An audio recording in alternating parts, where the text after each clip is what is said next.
เจ้าโอเคแบ่งกันตากระเบื้อโต๊ะยันเดือดรถไปเลยนะของเท่เลยนะ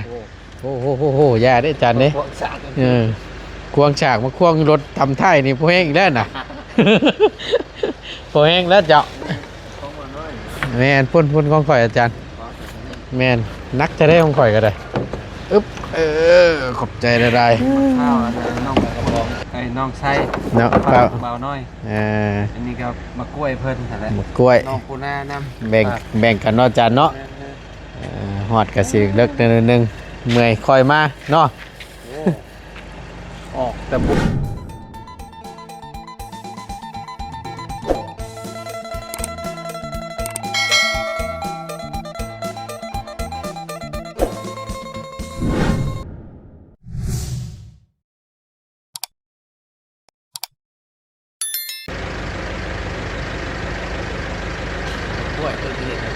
ฮะมะกล้วยคนนี้บ่บ่ยากอาจารย์เอาลงไว้นี่แหละห้องน้องมิกนี่แหละเอารถแบ่งกันอันนี้ก็เป็นของฝากของทางน้องปูนากับน้องไส้พี่น้องเนาะเพิ่นก็ได้กล้วยมาฝากฮะอันใดก็ไม่แล้วอาจารย์เอ้ยมาฮอดจอดถึงเลยได้โดยกราบทักทายสบายดีเด้อพี่น้องสบายดีเบิดทุกคนมาแล้วพี่น้องมาฮอดจอดถึงห้องพักเนาะหรือว่าบ้านพักนี่ห้องน้องมิกก็ยังบ่ทันได้มาอยู่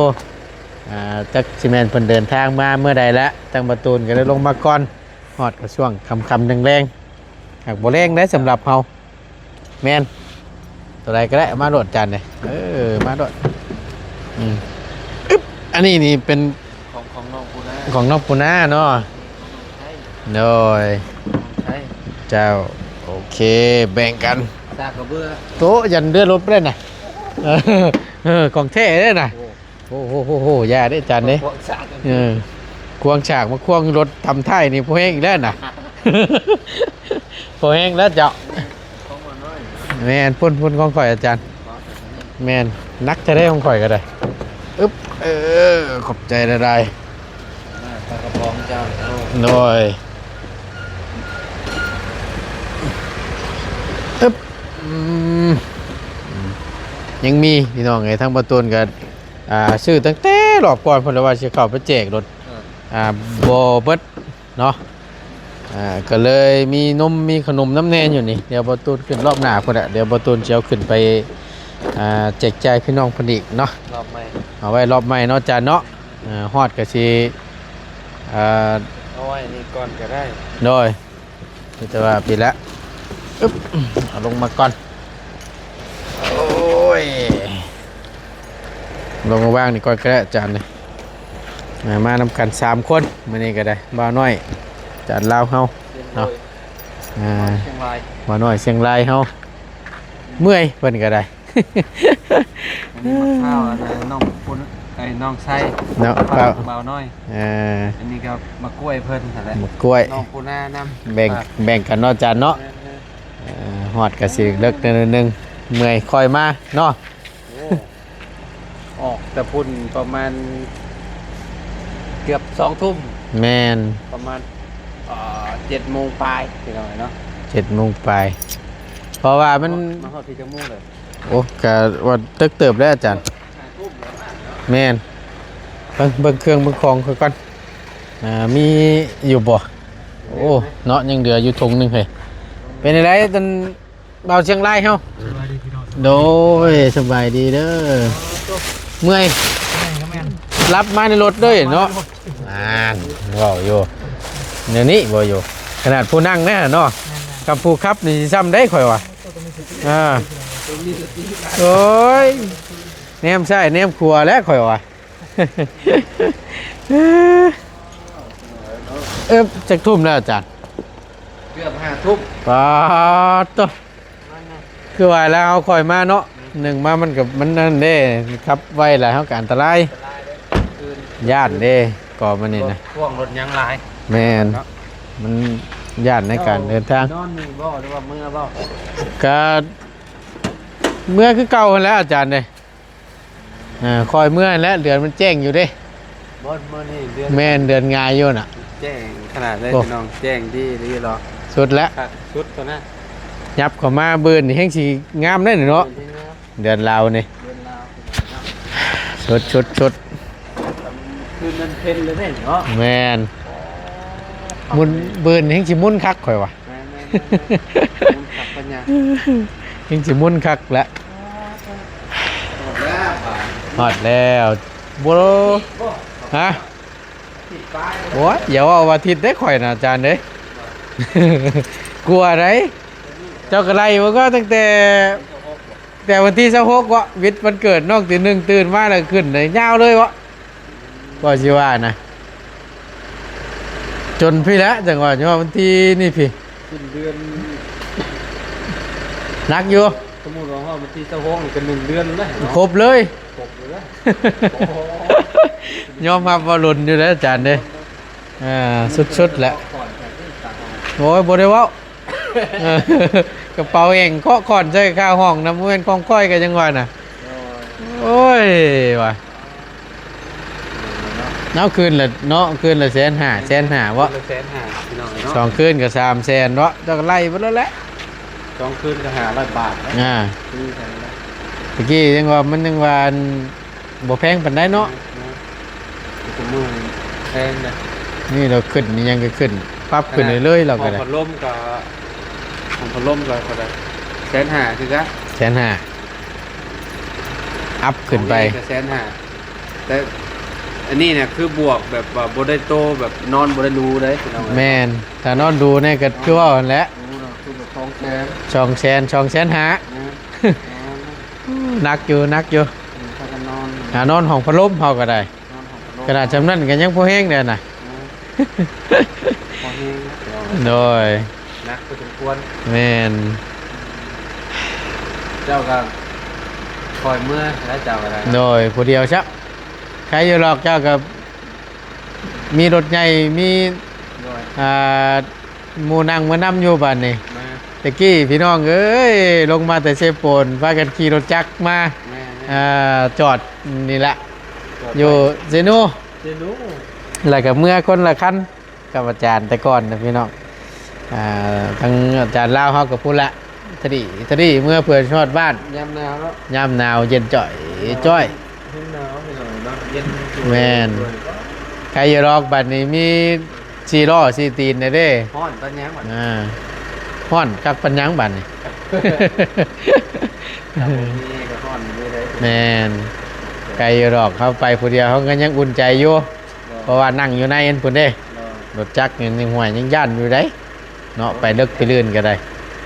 อันตรายอยู่ แต่ทางเข้าบ้านเที่ยวที่ขายแล้ว โอ้ยคนแนวลูกวาบเลยสารพัดแล้ว ผัดได้พี่น้อง แม่น ยามหนาวก็หนาว โอ้โห ยามหนาวก็หนาวผักได้พี่น้อง เบรกชีว่าได้ข่อยก็จังว่าน่ะกระยามันนึงง้อหน้าพลสิมาฮ้อนนี่ก็จังว่านั่นจะเปียกไปเปียกอีกแล้วว่ะ ไวแต่ น้ำฝนก็เปียกพี่น้องเนาะ แม่นอันใดก็บ่ดีนะก็จังว่ามันแนวนี้ โดย จานนี่ยามฮ้อนนี่ก็คือกันนี่ ฮ้อนเพื่อเต้เต้เดียว ชุดๆเลย พี่น้องเนาะมาแล้วเนาะครับเขากำหนดก็ได้เลยพี่น้อง แม่น มากับเศร้าหนาวหวังบุได้โดนอยู่พี่น้อง แม่น แบบ หนาวยาวนานขนาดนี้ เบิ่งก็บ่คิดว่ามันสิมาฮ้อนเนาะ ไม่ พอมันนี่นะ คิดว่าสงกรารคิดว่าสิ วันเพิ่นเฮ็ดบาทเดียว แต่คนเฮ็ดแต่ว่าปรับโตกันแทบสิบ่ทัน แม่นเพื่ออะไรใครย่อย โอ้ยเนาะ ฮ้อน พาอาจารย์ไป ไปซะ เดินทางปลอดภัยหมู่กูโดยเดินทางปลอดภัยอาจารย์ พ่อกันเด้อ โดยสบายดีอยู่ดีมีแฮง สบายเด้อ โดย เนาะ เอาทางประตูนก็จะได้ โดย นี่ละเก็บเครื่องเก็บของกันแล้วกล้วยสิฝากไว้ห้องน้องมิกอีกแล้วก่อนเอาแต่กระเป๋าไว้แล้วเมื่อ โดย เพราะว่ามันมุ้ยหมองชัยเด้ เมื่อบ่เบิดดอก แม่นไว้เบิ่นแจ้งหูแจ้งตาพุ่นละคอยมาเอาเพิ่นเมื่อ โดย บ่ยากหรอกฮอดพี่แล้วเด้ โดย ป้าอาจารย์ไป ไป โอเคโดยเดินทางปลอดภัย เดี๋ยวค่อยเจอกันเนาะโดยเดี๋ยวประตูเปิดเอารถก่อนเนาะคู่ใจนี่ยังอยู่บ่เด้เหมือนคนรักไม่ได้ประจักษ์อันนี้ฮึบ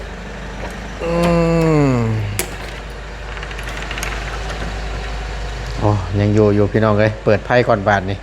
ยังบ่ได้ป้ายทะเบียนบ่ตูนก็ได้เขาตั้งเจ้าของห้านเพิ่นก็ยังบ่โทรมาอยู่เนาะพี่น้องเลยทางบ่ตูนเอารถออกมาเป็นที่เรียบร้อยเนาะการนี้ก็เป็นสากเพิ่นเนาะบ่าวบุญคงเกี่ยมไว้ให้ว่าซั่นเป็นของฝากสำหรับเพิ่นเนาะก็ขอบอกขอบใจหลายๆเนาะพร้อมกับทางกล้วยน้ำแน่รอบนี้มันมีของฝากมาให้ตึงๆนี่ให้ระบ้าเด้อว่าซั่น อันนี้ของน้องไซอันนี้ของอันน้องปูนาเพิ่นพี่น้องทั้งน้องปูนาก็มีของฝากกันเนาะงามเบิดทั้งสองเครือเดี๋ยวประตูนสิเอาสิปะไว้ในก้อนของน้องมีก้อนเนาะอึ๊บฝากไว้นี่แหละพี่น้องเอ้ยบืนจังคอยมาเอามื้อนี้มันมีกระเป๋าเป้น้ำเน่ก็เลยเอาเมื่อบ่ได้จ่อยงามเขื่อนนี่ก็ได้พี่น้องเดินแจ้งงามแท้ๆยังบุกขึ้นมาอยู่น้องมีก็ได้เบายาวเบาดีเบาเตียงเนาะลงไปพูดพี่น้องนี่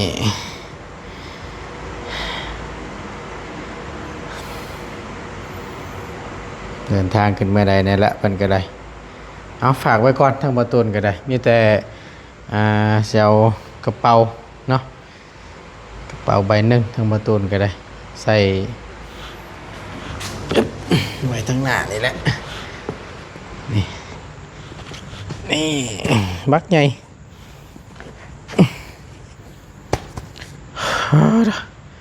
ฮ้อนพี่น้องบอยฮ้อนแท้ฮ้อนว่ะอุณหภูมิเป็นปู้ชุดๆเลยดิเอาจักสิเป็นจังใดแน่ลูกชายกับระรับระบอหรือว่าจังใดแต่สิท้ายเป็นบางช่วงบางตอนให้พี่น้องได้เบิ่งน้ำกันในระหว่างช่วงเดินทางกลับเนาะจากหม้องพักหรือว่าห้องแถวอยู่บริเวณหม้องน้องมีพักอยู่เซนูนแหละพี่น้องเนาะแต่ว่าประตูนมาจอดรถไว้อยู่นี่แล้วก็พอมาฮอดในประตูนก็ขี่เมื่อเข้าบ้านพุ่นแหละเนาะไกลเติบอยู่จากนี่ก็ประมาณ10 กว่ากิโลประมาณ10 ปลายพี่น้องเลยนี่ก็เป็นห้องน้องมีเพิ่นเนาะอยู่นี่แต่เจ้าของเพิ่นยังบ่ทันได้ขึ้นมายังอยู่อันบ้านอยู่ว่าซั่นยังอยู่ปากช่องอยู่ปากช่องแดนหนาวพุ่นแหละพี่น้องบ้านน้องมีเพิ่นก็ได้เอาเดี๋ยวบ่ตูนโจ๊ะๆก่อนเนาะโอ้หลบห้องก่อน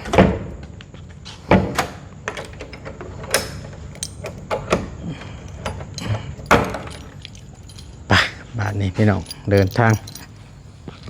เต็มเอลิทางประตูนก็ได้เสียวเมื่อทีเดียวกับบอได้เสียมากล้วยใส่เบาะนี่ก็ย่านยางมันถึกบาทนี่โอ้ยบ่ได้หาเอาวันกระสอบมาใส่ก่อนพี่น้องบืนเนาะไปเดี๋ยวประตูนเดินทางขอตัวขับรถก่อนบาทนี้พี่น้องเลย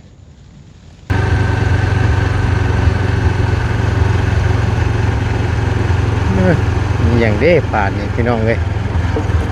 อยู่วงเวียนเนาะตัวที่2อยู่ในช่วงระหว่างแยกขึ้นเซโปนและลงปากเซวงเวียนเซนูพี่น้องโอ้มีงานบ่นี่เนาะ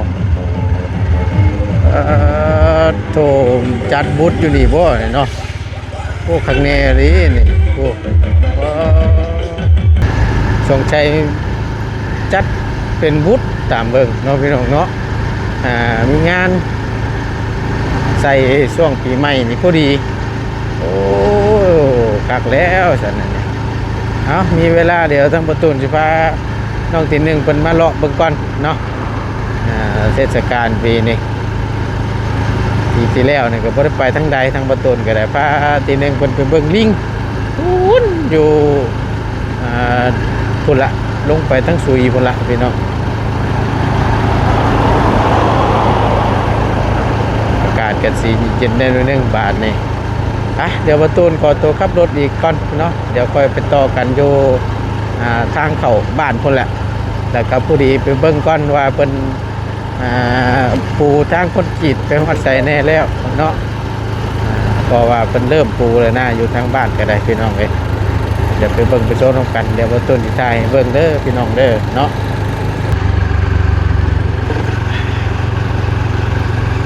ตัดภาพอีกบาทนี้เนาะกับเข้ามาทางหินแฮเนาะทางเข้าบ้านเป็นที่เรียบร้อยบาทนี้พอดีขามาฮอดครึ่งแล้วล่ะพี่น้องไก่สีฮอดทางเวลงนาบอตูนแล้วแหละเนาะข้างหน้านี่พี่น้องเลยตรงข้ามกันกับเฮือนหลังนี่แหละแต่สิอยู่ซ้ายมือนี่โยมตรงนี้แหละทางแวลงนาเนาะเข้ามาแวลงนี้พี่น้องลงไปนี้ตรงข้ามกับเพื่อนหลังนี้เนาะโหฮอดใส่แล้วเด้มาฮอดพี่ยังเวนอยู่บาทนี่ก็เมนประจักษ์ทั้งหนายังดีแต่ว่าเดือนแจ้งงามเนาะพี่น้องเนาะแต่ว่าเดือนมืดนี่ก็ยันนอนอยู่ห้องน้องมีคนแล้วบ่ตูนก็ได้ เลิกเลยปล่อยมานี่ก็ได้โอ้เด้พี่น้องเลยซีเมนต์และช่วงนะนี่เด้หาเขตนอดพี่โอ้มาไกลเติบเลยตัวนี่เนาะถนนคอนกรีตพี่น้องเนาะก็เริ่มเฮ็ดตั้งแต่ปีนี้นี่เลยสงสัยบดงบแล้วตามเบิ่งว่าเฮ็ดได้ซ้ำนี้เล่นเดี่ยวยาวออกมาเลยบอตูนปัดดื้มมันขึ้นทางแดนอยู่ทึ่งเห็นเนาะนี่แหละพี่น้องเดี๋ยวบอตูนสิถ่ายเริ่มตั้งแต่นี้เข้าไปเนาะว่ามันยาวสำใดนะพี่น้องพุ่นละจนฮอดหน้าประตูทางเข้าวัดพุ่นละนี่นะก็สิมาประมาณนี้เล่นเดียวเฮ็ดเล่นเดียวออกมาก่อนนี่ฮอดปีประสาทนี่ก็ได้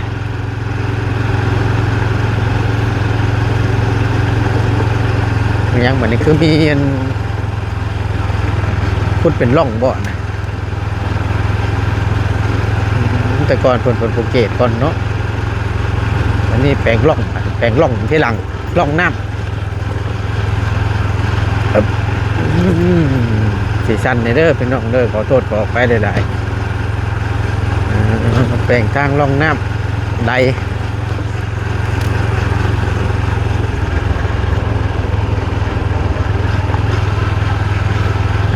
ยาวคนละเด่นเดี่ยวยาวเลย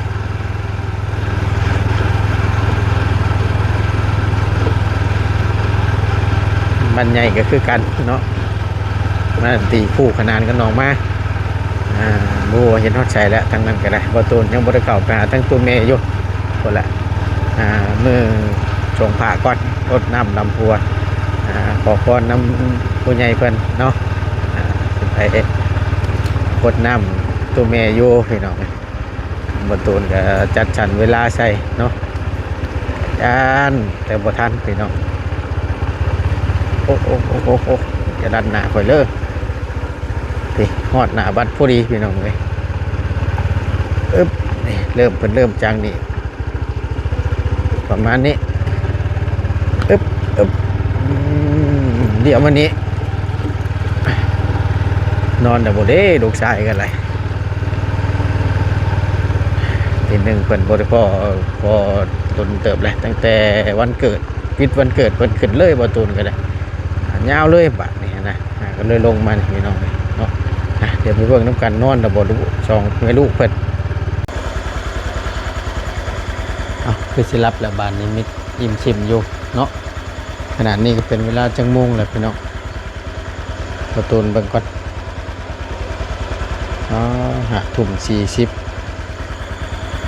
5:40 ทุ่ม39ทุ่ม40เนาะอึ๊บมาฮอดแล้วพี่น้องไอ้ฮอดเทือนฮอดชานเป็นที่เรียบร้อยเนาะฮอดเด้อเด้อพี่น้องเด้อไปฉันทางประตูนก็สิได้ขอตัวอาบน้ำอาบในก่อนบัดนี้เอาธงเอาไทยขึ้นไปไหว้ก่อนเนาะเดี๋ยวไว้พบพ่อกันแจ้งหูแจ้งตาพุ่นแหละเอาขอบบุญขอบคุณในหลายๆพี่น้องที่เข้ามาเป็นกำลังแห่งใจและติดตามรับชมคลิปโดยโปรแกรมโฆษณาเนาะสำหรับคลิปนี้จบลงไว้เพียงสำนี้ก่อนเด้อพี่น้องเด้อห่วงแล้วประตูนก็มาฮอดเด้อพี่น้องฮอดเทือนแล้วพี่น้องเอ้ยสบายดีเด้อ